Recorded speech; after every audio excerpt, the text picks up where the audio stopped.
Mapagpalang araw, kaibigan. Ito pang inyong kaibigan kay Jesus, Brother Manny Bautista. Minsan pa, ang salita ng Diyos ay ating pong mapag-aaralan ay sa Poimen Bible, ang Biblia ng mga pastor.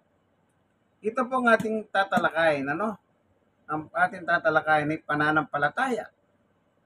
Pero bago tayo papalahot, tayo muna ay panandalian, mananalangin. Salamat, Panginoon Diyos. Samahan kami ng aming pag-aaral ng iyong Ebanghelyo sa pagkakataon na ito. Buksan ang puso at isip namin upang maginabang kami sa iyong salita. Salamat po. Samahan kami ng iyong Santong Espiritu. Sa ngalan ni Jesus. Amen and amen. Makakapaginig muna po tayo ng isang magandang awitin na ang titulo ay Pananampalataya. Yan. Pananampalataya. Yan, Pananampalataya. Nandiyan pala. By Tony Rodeo.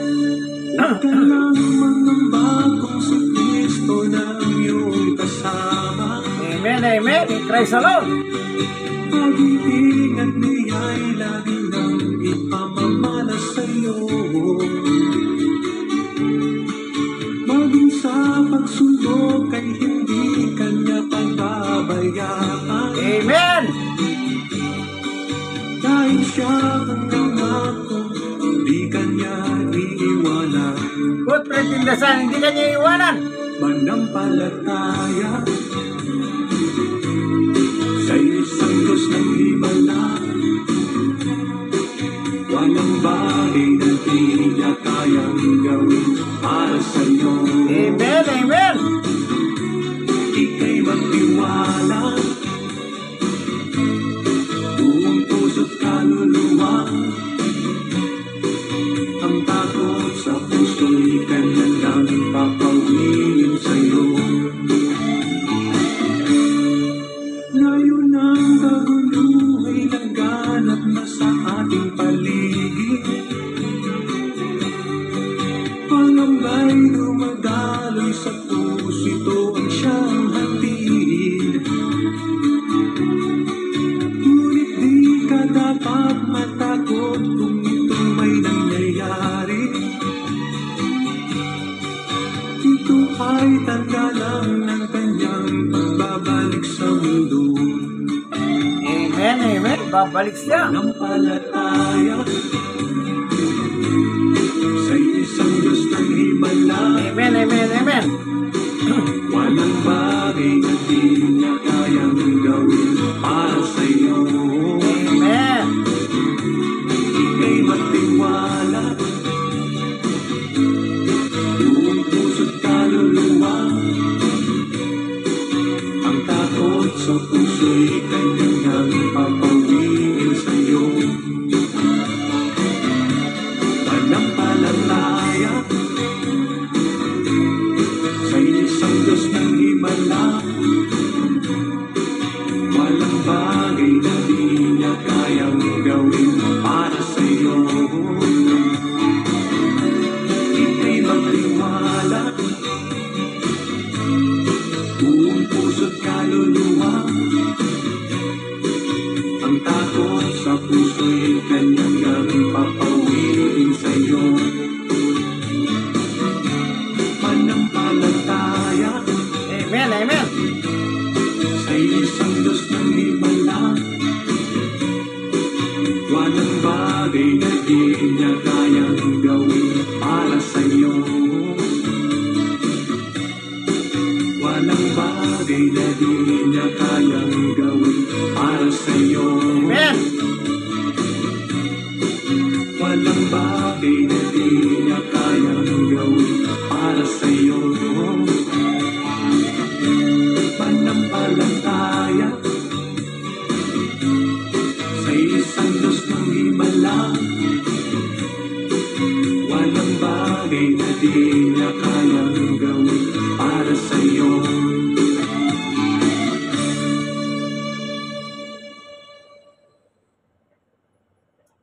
Maliwanag po ang lyrics, manampalataya. Alam niyo po yung pananampalataya sa Diyos sa pamamagitan ni Jesus. Yan isang batas na dapat gawin ng isang tao. Anong klaseng tao ka man, mayaman ka, may hirap ka, taga saan ka man, ano man ang iyong kultura, lahi, dapat manampalataya po tayo sa Diyos sa pamamagitan ng kanyang anak na si Yeso. Itong poemen ng babasahin ko po.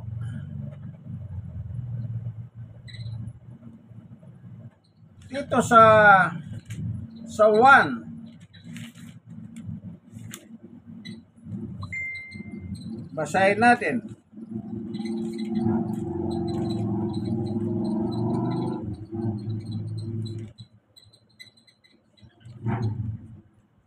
Chapter 3. Ganito po ang nakasulat sa 16. Sapagkat gayon na lamang ang pag-ibig ng Diyos sa sangkatauhan, kaya't ibinigay niya kanyang kaisisang anak upang sino man sumampalataya sa kanya ay hindi mapahamak, kundi magkaroon ng buhay na walang hanggan. 17. Isinugo ng Diyos ang kanyang anak, hindi upang atulan ng parusa sa libutan, kundi upang iligtas ito sa pamamagitan niya. Yan. Ganda. Mahal tayo ng Diyos. God is love. Ano man ang sama mo, kaibigan, mahal ka ng Diyos. Huwag mong kakalimutan yan. Mahal tayo ng Diyos. Kahit anong sama mo. Si Pablo nga, pinakamasama sa lahat ng masama, kinahabagan siya ng Diyos. Oh, totoo po yan. Ayon sa kanyang testimony, siya yung pinakamasamang tao na nabuhay sa kanyang panahon. Pero, kinabagan siya ng Diyos. Tingnan niyo po Unang Timoteo, chapter 1, verse 15. Totoo ang pahayag na ito at dapat paniwala ng lahat. Si Kristo Jesus ay dumating sa sanlibutan upang iligtas ang mga makasalanan. At ako ang pinakamasama sa kanila. Kita niyo po, ano sabi ni Pablo? Kaya naparito pala sa mundo natin si Jesus upang iligtas ang mga makasalanan. Sanlibutan, makasalanan. Tayo po yon. Yung binasa natin sa 1:16-17. Tayo po yon, makasalanan. Sabi ni Pablo, anong pag-amin ni Pablo? At ako ang pinakamasama sa kanila. Sa mga makasalanan, sabi ni Pablo, ako yung pinakamasama. Nakaranas ba siya ng awa, abag ng Diyos? Opo.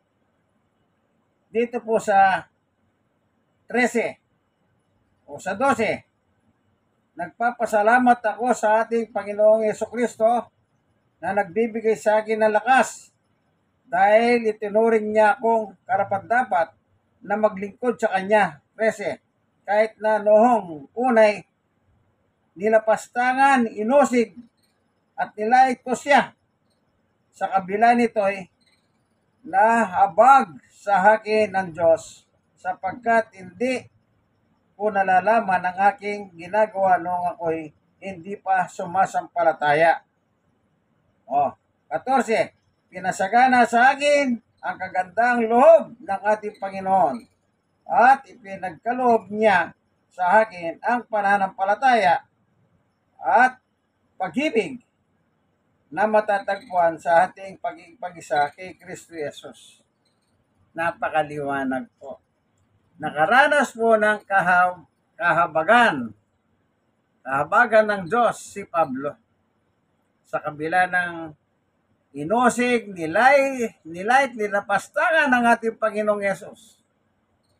Nahabag po sa kanya ang Diyos. Kaibigan, gaya ng kanta, pananampalataya sa Diyos. Kaibigan, isuko ng buhay mo. Huwag na kayong magpahandoy-handoy pa, baka mahandoy kayo. Akala, yung Andoy, di ba yung bagyo noon, si Andoy? Undoy ba yun? O Undoy? Di ba, ang dami po napahamak. Narinig niyo po yung kanta ni Pastor Tony Rodeo, ang title, Pananampalataya. Ano po? Pastor po pala siya. Pastor Tony Rodeo. Napakagandang hawitin, ano po? Ang pananampalataya. Kaya panahon na, kaibigan, huwag na po tayo magpatumpik-tumpik pa. Mahal tayo ng Diyos. Kaya binigay si Jesus, hindi upang parusahan tayo, kundi upang iligtas tayo sa pamamagitan ng ating Panginoong Jesucristo. Yung pananampalataya sa Kanya, yan din na sinabi ni Pablo, ibinigay sa akin ang pananampalataya. Kailan ibinigay? Noong nilight, inosig, lahat na ng masama ginawa niya kay Jesus. Pero binigay pa rin ng Diyos sa kanya ang pananampalataya. Lahat naman po tayo binibigyan ng Diyos sa pagkakataon eh. Nasa inyo lang po eh. Baka gusto nyo matigas ang dibdib nyo. Huwag naman. Wala naman po kayo. Wala po tayong panalo sa Diyos. Diyos po yan. Mas maganda, panahon na para isuko ang buhay natin sa Diyos. Ano po ba? Ganun po ba? Yan, maliwanag ha. Doon sa 1:33, ibinigay si Jesus. Anong purpose? Sumampalataya. Para hindi tayo mapahamak sa apoy ng impyerno. Kundi magkaroon tayo ng buhay sa langit, sa piling ng Diyos. Hindi po namamarusa ang Diyos ang taong buhay. Tandaan nyo, hindi po niya pinaparusahan ng tao. Yung iba sabi, ayan, kinakarma na, kinakarma. Wala po karma-karma yan. Kasi hindi naman po galit ang Diyos sa tao. Mahal niya nga tayo eh. Naliwanag yung binasa ko 3:17, no? Isinugo ang kanyang anak. Hindi ho pamparusahan tayo, kundi iligtas tayo sa pamamagitan niya. Alam niyo po ba, napaka-importante ng pananampalataya sa Diyos. Ito po yung kailangan natin. Kailangan niya sa atin. Ano po? Okay? Makakarinig tayo ng panibagong magandang hawitin na makalangit. Ano po?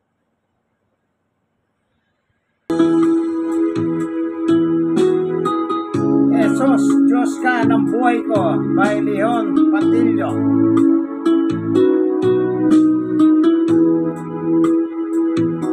Lumalapit ako, magpupuri sa'yo. Lapit na, kaibigan! Nais ko madama ang presensya mo. Umahawit ako, magtatapat sa'yo. Jesus, Diyos ka ng buhay ko. In Christ alone. Lumalapit ako, magpupuri sa'yo. Nais ko madama ang presensya mo. Umahawit ako, magtatapat sa'yo. Jesus, Diyos ka ng buhay ko.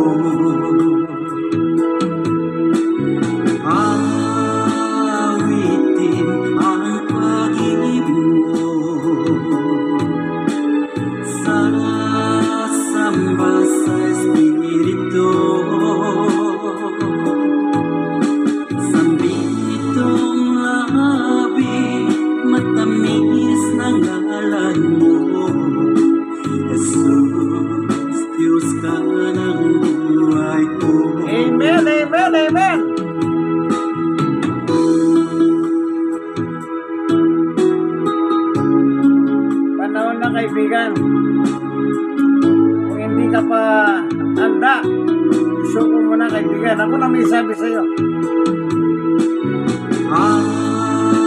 Awitin ang pag-ibig mo, sasamba sa Espiritu. Sambil nitong labi, matamis ng ngalan mo, Jesus, Diyos ka ng buhay ko.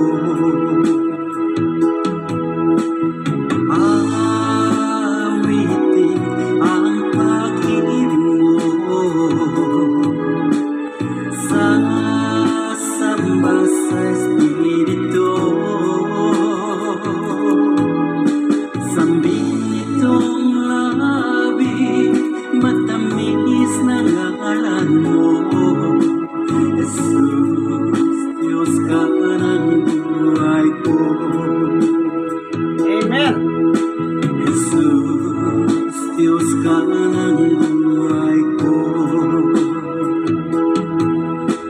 Jesus, Diyos ka ng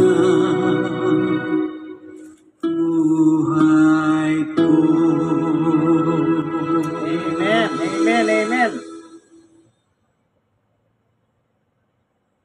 Napakaganda ng awitin. Sa Biblia po merong ganyan eh. Jesus, Diyos ko, Panginoon ko. Basahin ko po ano. Dito po sa libro ng 20, chapter 20, verse 24. Ngunit si Tomas, na tinatawag na kambal, na kabilang sa 12 ay wala noon nang dumating si Jesus. Medyo 25. Kaya sinabi sa kanya ng ibang mga alagad, nakita namin ang Panginoon. Sumagot si Tomas, hindi ako naniniwala hanggat hindi ko nakikita ang mga butas ng mga pako sa kanyang mga kamay, na hanggat hindi ko nailalagay ang aking daliri sa mga iyon at nahawakan ng kanyang tagiliran. Okay, 26. Makalipas ang isang linggo, muling nagkatipo sa loob ng bahay ang mga alagad at kasama si Tomas. Nakasara ang mga pinto, ngunit pumasok si Jesus at tumayo sa kaligitnaan nila. Sinabi niya, sumasa inyo ang kapayapaan. 27. At sinabi niya kay Tomas, ilagay mo ang iyong daliri dito at tignan mo ang aking mga kamay. Ilagay mo ang iyong kamay sa aking tagiliran. Huwag ka nang sabi niya, huwag ka nang mag-alinlangan pa, sa halip maniwala ka. 28. Sumagot si Tomas, Panginoon ko at Diyos ko. Ayan. Di ba yung kanta? O Jesus, Diyos ka ng buhay ko. Ano po ni Leon Patillo. Ano sagot ni Tomas? Sumagot si Tomas, Panginoon ko at Diyos ko. 20. 9. Sinabi sa kanya ni Jesus, naniniwala ka na ba dahil nakita mo ako? Pinagpala silang hindi nakakita, gayon may naniniwala. Ayun ano? Napakahalaga ng pananampalataya. Sabi niya, mapalad yahong mga taong hindi ako nakita pero naniniwala sila. Kaibigan, naniniwala ka ba sa ating Panginoong Yesus? Kung hindi pa, panahon na po ng pagsuko ng ating buhay sa Kanya. Si Tomas, apostol po, pero may galinlangan siya. Nagalinlangan siya doon sa salita ng kapwa niya apostol na sinabi nila nakita namin ng Panginoon, sabi niya, kailangan makita ko muna yung butas dito sa kanyang palad, o kamay, at saka yung butas dito sa kanyang tagiliran. Mailagay ko yung daliri ko at saka mahiwakan ko. Kaya nang dumating si Jesus after 1 week, antimano inarap na si Tomas at kinausap niya, huwag kang mag-alilangan. Sige na, itong daliri ko, ilagay mo yung daliri mo. At saka yung dito, tagiliran ko, ilagay mo yung kamay mo, sabi niya. Anong naisagot ni Tomas? Panginoon ko, Diyos ko. Ano po? Huwag na tayo sana dumating sa kagaya ni Tomas. Huwag. Alam niyo, hindi ko naman sinabing masama yung kay Tomas, pero huwag na sana. Ba't kailangan mo pang may ganon? Isipin nyo, sa 12 apostol, kasali si Tomas, yung pala. Hallelujah. Sa bagay, ang kanyang paniwala kasi, kailangan makita niya muna. Ano? Kaya nung makita niya, yun nga, sabi ni Jesus, huwag kang mag-alilangan. Kaya tawag sa kanya, maduda. Hindi sa walang pananampalataya si Tomas, apostol nga siya. Yun naman kasi baril yun. Binanata si Tomas eh. Sabi nila, kasi pala absent si Tomas sa Bible study. Akala mo nabuhay sila sa panahon ni Tomas. Meron pa sila si Tomas nagulat. Wala naman nakalagay na nagulat dun eh. Ano ba, huwag kayong tayo naman kung ano yung narinig ko sa kanila, napapanood ko sa kanila, yun lang ang aking nakikita, nasasabi.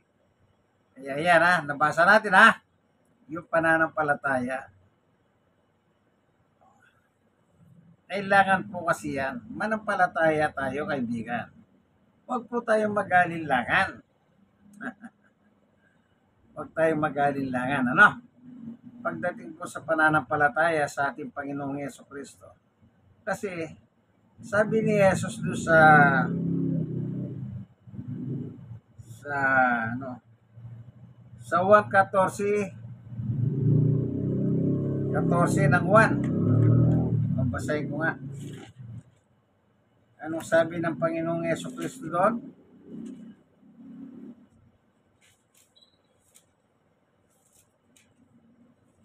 Juan 14:6. Sumagot si Jesus, ako ang dahan, ang katotohanan at ang buhay, walang makakapunta sa Ama kundi sa pamamagitan ko. O kita nyo po. Walang makakapunta, sabi niya. Kaya kung hindi ka mananampalataya kay Jesus, paano ngayon? Siya po pinadala ng Diyos dito, pasampalatayanan natin. Ang kanyang bugtong na anak na si Jesucristo. Paano kung ayaw mo sa kanya, ayaw mo tumawag? Kagaya ng ibang reliyon, hindi sila naniniwala kay Jesus.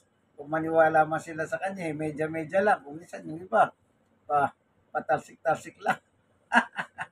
Mahirap po yung ganyan, kaibigan. Mahirap. Mahirap. Huwag nyo na pong patagalin, hanggat nandyan ang ating Panginoong Jesucristo. Samantalahin po natin ang pagkakataon, kasi pag dumating siya, at hindi mo naisukong buhay mo sa kanya, wala na, huli na. Kaya wag po kayo mag-alilangan, Isang awitin na naman po.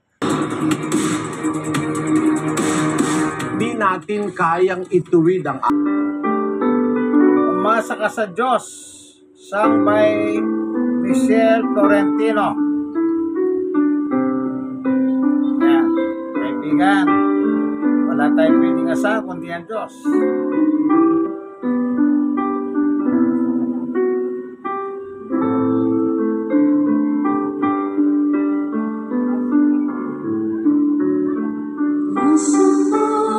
Sa Diyos ang lubuti at mananaligtas sa lubuti sa Diyos.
Diyos. Alam niyo po, dito po sa Biblia, ay sa libro ng Hawit,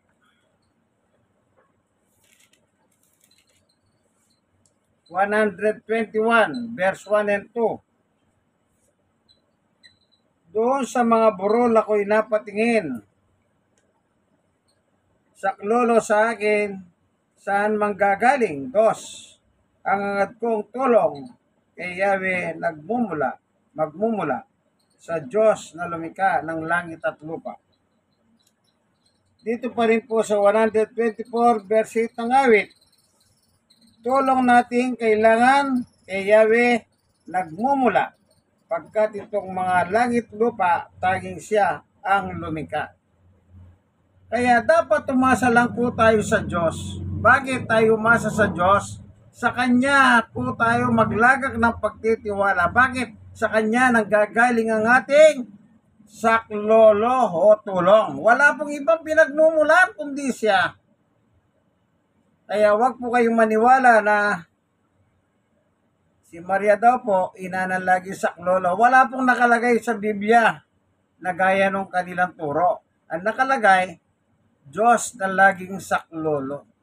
Kaya dapat tayong umasa sa Diyos sapagkat sa panahon ng ating mga problema kabagabagan, sa Diyos lang po tayo aasa. Siya lang ang pwedeng tumugon. Siya lang ang pwedeng sumagot sa ating mga problema. Kaibigan, panahon na po ng pagsuko sa buhay natin sa Panginoon Diyos. Kung hindi nyo pa po isinusuko ang inyong buhay, panahon na. Huwag nyo na po patagalin pa. Ito po ang inyong kaibigan kay Jesus, Brother Manny Bautista. Nasa programa tayo ang tunay na pagbubulgar ng katotohanan ayon sa poemen or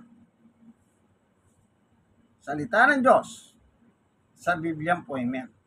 Salamat po, Panginoon Diyos. Salamat sa liwanag ng iyong turo at aral na sa iyo lamang nagmumula ang aming tulong. Kaya dapat lamang na umasa po kami sa iyo. Salamat po sa ngalan ni Jesus. Amen, amen. Kaibigan, isa lang, like, share na share. Kayong mga nasharean, mag-share po kayo. Ano po? Wala naman pong halong daya ito biblical at saka magagandang awit. Ano po? Sige po, hanggang dito na lamang ang ating munting video. God bless us all po. Bye-bye!